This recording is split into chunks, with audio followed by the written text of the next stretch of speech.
Former President Jimmy Carter passed away on Sunday at the age of 100. Carter lived longer than any U.S. president. Elected in 1977, the 39th President of the United States would go on to serve just one term. Marring his tenure was stagflation, an economic downturn with high inflation and slow growth. But what tarnished his presidency most was the Iran hostage crisis in 1979. Now, he was never able to escape from the shadow of the 444-day event in which 52 Americans were held captive in an embassy in Tehran. Making matters worse was a failed rescue attempt. President Carter ordered 8 helicopters in, but sandstorms and mechanical problems failed the mission, killing 8 Americans. Carter sent shockwaves prior to being elected when he admitted having feelings of lust and committing, quote, adultery many times in my heart in a 1976 interview with Playboy. The Carter presidency did have some major successes in the international arena. He was revered for brokering peace between Israel and Egypt at Camp David in 1978. He was also known for championing human rights, expanding the national park system, and restoring some credibility to the nation after the Watergate scandal. But in 1980, he lost by a landslide to Ronald Reagan. Carter's post-political life had arguably even bigger achievements. He and his wife Rosalind Carter founded the Carter Presidential Center in 1982, devoted to issues relating to democracy and human rights. He also spent years working for Habitat for Humanity, building housing for underprivileged people. So, the Carter legacy is something to discuss.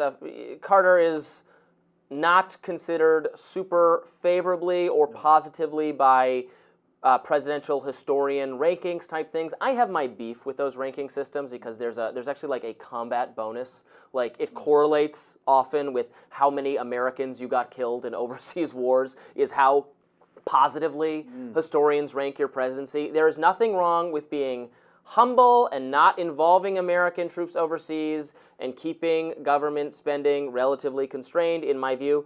There's actually some positive things to say about Carter, even from a libertarian perspective on all those things, even though he's remembered for being a kind of progressive figure. He's been very, very vocally progressive in his post-presidency, but he did do airline deregulation of some other industries, non-military spending. His record on non-military spending was lower than his 5 most recent predecessors.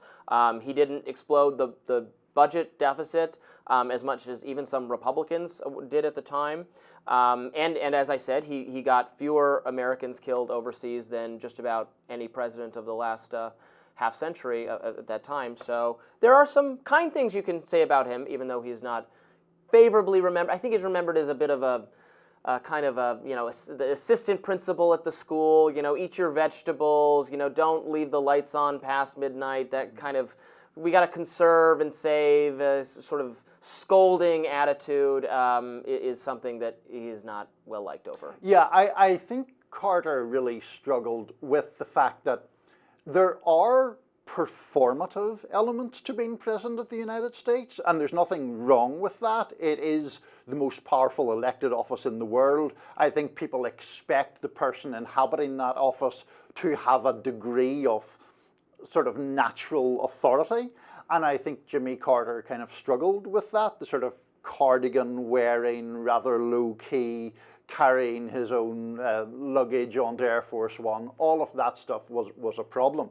Now, there are achievements, and we alluded to some of them in the introduction. I think the Camp David Accords are and were a really significant achievement for him. People on the more left or liberal side of things would talk about the fact that he had a cognizance of climate change and environmental issues before that was popular. He, for example, created or installed solar panels in the White House itself. And also he did play a part in diversifying the judiciary and other federal offices and appointed many more women and many more African Americans to those kind of roles than had been the case previously. To me, Carter, it is the old cliche of the Napoleon phrase about preferring to have lucky generals than good ones.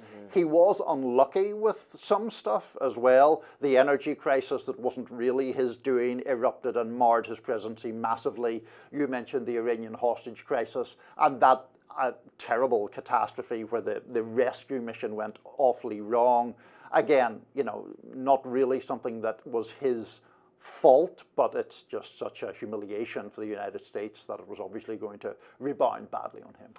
Yeah, we expect our presidents to have this vision and deliver what the nation is going to look like, and have this formulated ideology or slogan. Reagan had that in spades. The president who comes in after Jimmy Carter wins the biggest landslide for his reelection that we haven't had one since, and probably never will again because the country's so divided. And Carter was a humble man, was not someone prone to giving these speeches. It really came off poorly in the debates he did with Reagan. He himself feeling kind of outmatched, and that he didn't have a competing presence to offer America.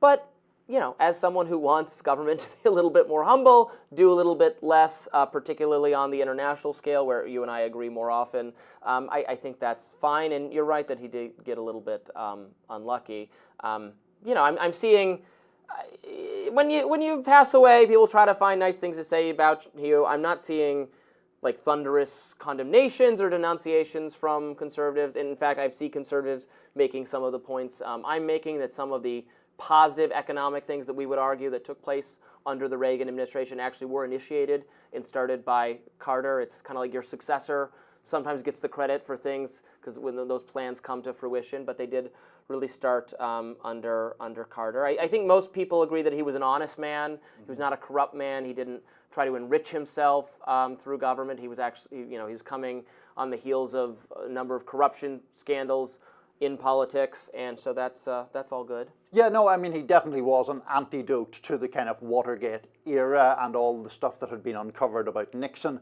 It's also just, at risk of stating the completely obvious, it just struck me watching some of the footage of him, just how long ago it was that he was president. Like, it was sort of the era of kind of the 70s. 70s, Johnny Carson on The Tonight Show making jokes, that kind of very different era. The 70s is just no one's favorite era, is what I've concluded. That is true, although I do think Johnny Carson was great, but that's a whole separate issue.